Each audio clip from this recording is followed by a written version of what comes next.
что неправильно считаю. Okay. 3, 2, 1. Okay, I am so excited because today we have a guest. Her name is Veronika Taylor, and Veronika is a special person. I'll tell you why. First of all, she is a very active person in Seattle, and she's not only a burner, but also she has done so many things, and she's done so many things for the community here in Seattle. So the topic of today is one of our values here at Dill and at Burning Man, which is self-reliance. It's a very cool topic because I feel like we all had to go through a lot of experiences to learn how to be self-reliant.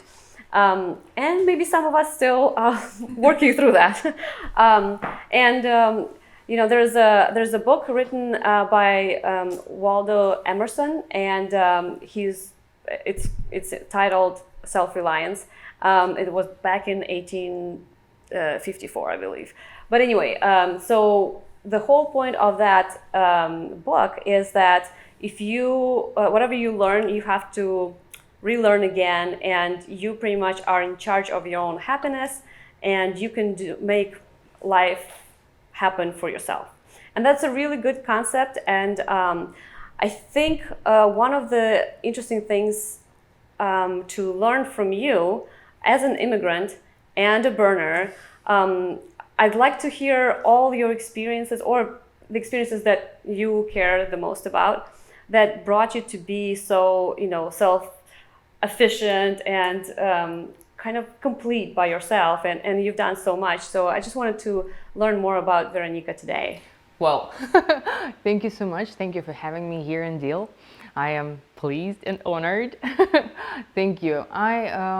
Well, self-reliance is the thing for me. It started basically as a title, Self-Reliance, from Burning Man, but actually it has started earlier, and now I understand it as self-reliance, but previously for me it was like just take responsibility for yourself, for your life, for your choices. So everything that you do in life, it like basically, if you're like your mental health is okay, then basically everything that happens with you in your life is like like you made it. And so don't deny what has happened. Just like take this experience. And you touched such a very important topic, and I know there's people who always say like, what are you talking about? There's so many things that happened to me, which, you know, is another conversation. But I totally agree with you, because energy is everything, and what happens in our minds and the stories we tell ourselves really affect our reality. So yeah, tell me more.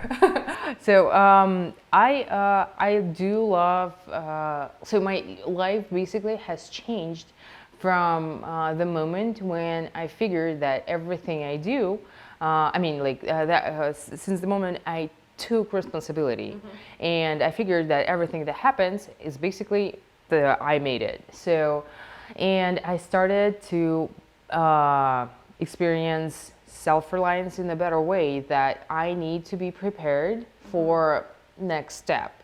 I need to do my homework. I need to do something that is that will help me to get over next challenge, for right, instance. that things don't just like fall into your lap, and even if they did, if you're not ready to accept that gift from universe, or whatever you call it, you can't, because you're not prepared, you haven't done your part, right? Yep, exactly. So there were ups and downs in my life, and basically once when I was thinking that I can't take the power back, it was back in Russia when I was working in Microsoft, and so I quit from there. Everything was in mess. I was like, I didn't know what to do, and I decided to come over to States to travel, because I was like, I was everywhere on East Coast, and I was like, I want to go to wineries in Alaska and so on. So I took a manageable gap in my career and came over to travel, and met my sweetie in first day, like right after after the moment I landed, he was my host. Oh wow! Here at a home of Seattle of Microsoft in Seattle. You worked for Microsoft back in Russia. Yes. And then you meet your husband now, Yes. like the first day in Seattle. Yes, Wow. I landed, took an Uber, and arrived to his home. So he was my host. So I'm saying that since that moment, life changed completely, and also for every immigrant, it's really important to not experience, but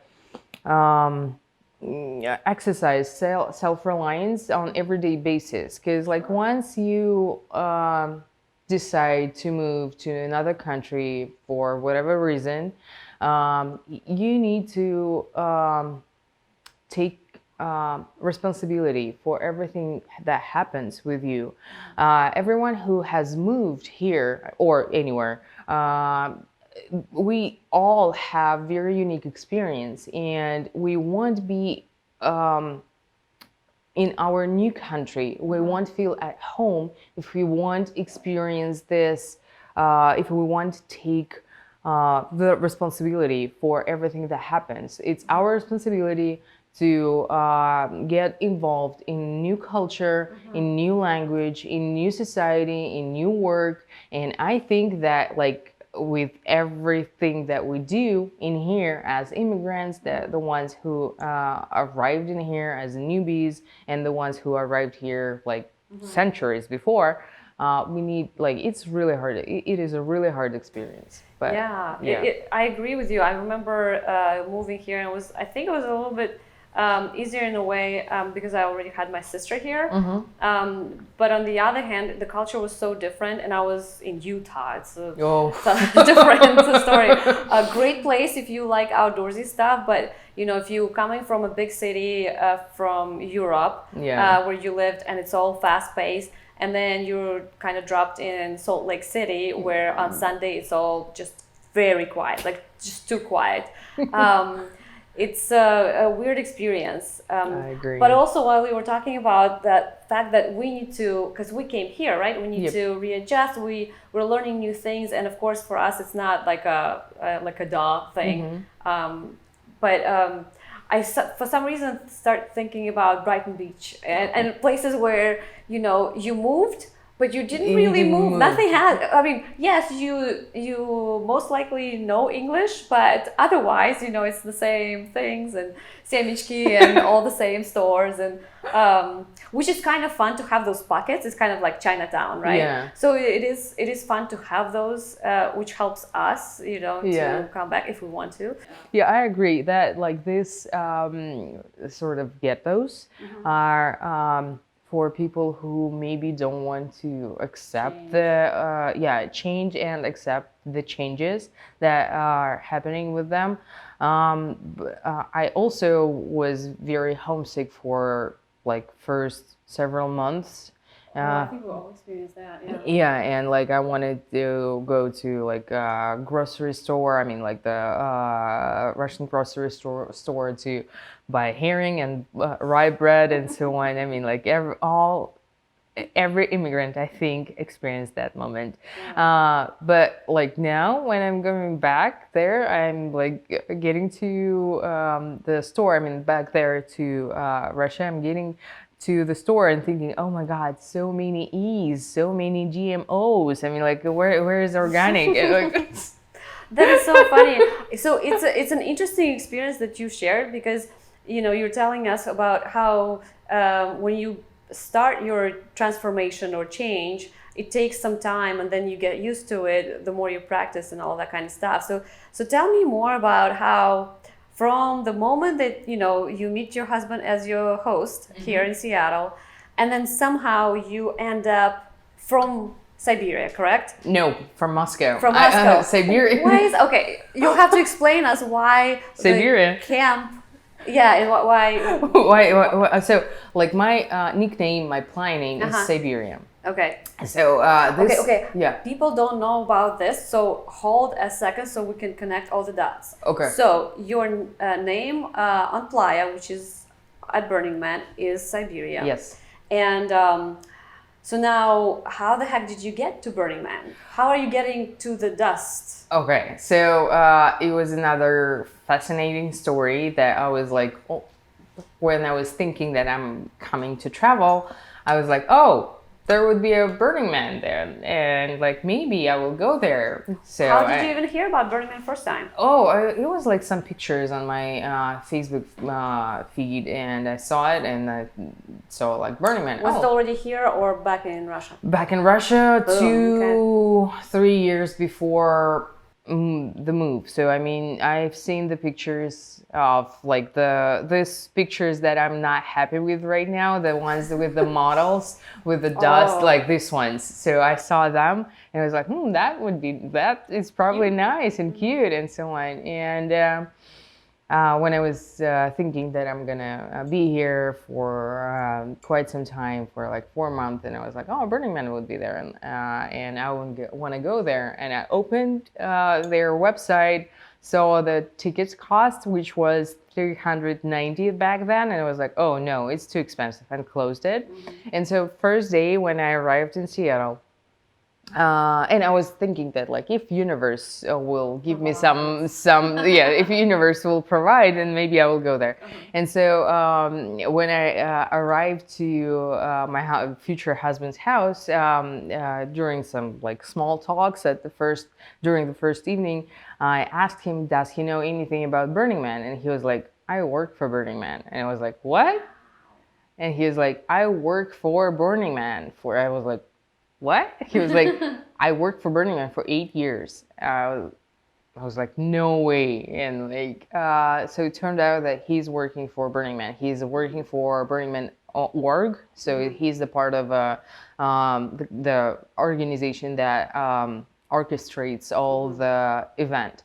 And so I got to the dust with him, basically. And as an employees, he was he needed to be in a desert week before the event starts. And when I got there, it was experience. So my first year was disaster. Getting back to a question about my nickname, my blind name. So he is working for Arctica. Arctica is a camp that sells ice in a desert. So Arctica, polar bears, penguins. I'm Russian. I didn't want to. I didn't want to like cover all the questions from where my accent is. I just wanted to cover it once. Once and for all. And also I wanted to just use the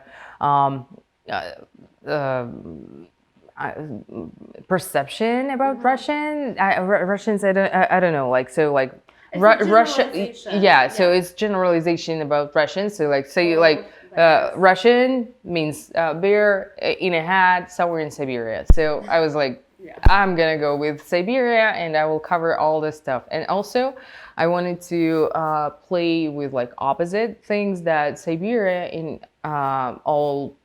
probably in all heads is something that is cold and not pleasant and not welcoming. And so I decided I'm gonna go as a pink princess in my outfit.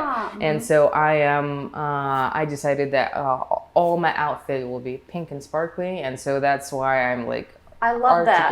I think the first, so when I was preparing for my first burn, somebody forwarded me, I did not know you, but somebody forwarded me your video on YouTube. Famous. I loved it. You guys should check it out. It's so useful. If you speak Russian, if you understand Russian, you should check it out. And you were in your, pink, what are those called? Gauntlets. I made it myself. Oh yeah, they were awesome, and so that's how I started watching your YouTube videos. They were so helpful.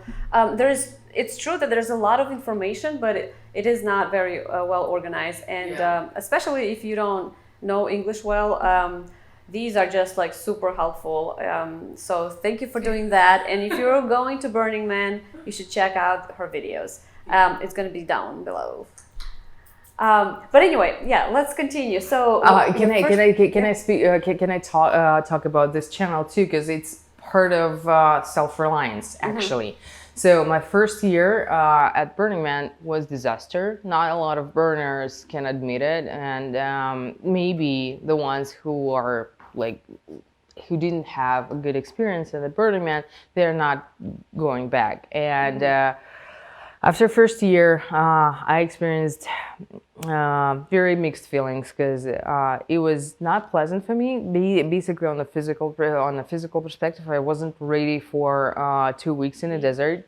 I wasn't ready to drink this much liquid. I mean, like speaking about the water, I was like all swollen because of it. So I mean, like it was not pleasant, and I couldn't enjoy all the art I saw, and so I started to feel more so only by the end of second week. So and we got married, and I figured as he's working for Burning Man for 8-9 years, we are gonna go to the desert like in a future. So I started to rethink and take responsibility for my experience that has happened on the Burning Man. And I figured that I need to reevaluate this experience. I need to take it, and I need to find something good in it. And coincidentally, I met with one couple who wanted to know about Burning Man a little bit more. So in 2 hours, I told them all the main things, and they told me that there is no information out there about it. And so I started my YouTube channel, and it was sort of like going through my trauma that has happened with me on the first year, and I was telling to people how to avoid it for them not to have this bad experience. And so on the second year, when we were in the desert on our first day of the event, on Sunday, I was dancing somewhere in the bar in the central cafe, and I was recognized by some person. He approached me and asked if I'm Siberian. I was like, yes. And he's like, we watched all your videos. And I was like, no. I was like, oh my God. And so I'm saying that starting from this moment, I figured that even very bad experience might bring you, you just need to find why you got it and take something good for you and use it for the future in this experience that for me it was Burning Man or somewhere else. Just think why you had it and take something good out of it. I feel like you're preaching right now because no, seriously, I mean, I know at least one person who didn't have a great experience in the beginning, but then once they came back, they kind of reevaluated their whole experience and found lots of good things about it. But it's not only about Burning Man, right? It's so many things happen in life where we kind of think, what the hell is happening? Why am I here? And why am I having such a horrible experience? And it's up to you to decide how you're gonna feel. And not to bring, I don't know why right now I'm thinking about a very capitalistic person, but Warren Buffett was saying, if you can't manage your emotions, you can't manage your money, right? Yep. If you can't manage your emotions and understand that you control how you act yep. and how you react, or sometimes do not react, which is great too, that just affects everything in your life. So what would you say, what would you recommend to people who have never been to Burning Man and want to, what should be their homework first? Google it. Self-reliance. Self-reliance. Google. Yeah, do your homework. Google it. Burning Man is 34 years old this year, and so there is tons of information, tons of it in internet, in lots of ways of receiving it. Either you want to read, you can read it. Either you want to watch it. There are lots of videos on YouTube. I admit I can tell that my YouTube channel is probably the best Yes, out of them, because like most of them is like how is Burning Man, and without lots of tips and tricks. But lots of information is out there. Amazing amount of information can be found in Google, and that would be a very polite thing to do before you want to ask anything. I mean, it implies not only for Burning Man, but all the aspects of life, and like just Google it, and then as you were prepared and are prepared, just approach the person who you know that is experienced in some question, and ask specific questions, not in general, like what is Burning Man? Well, there is so many things, yeah, and like maybe like some specific question, like what type of tent to bring there. That is pretty much specific. Yeah. So just Google it. So thank you so much. I feel like I've already learned so many things just within this time, and I want to talk to you more. But yeah, there's so many points that we can take from this conversation, and we'll do like a little summary afterwards. But thank you so much for visiting and checking out our little space, Dill. And thank you for sharing all your experience. Thank you for having me. It was a pleasure.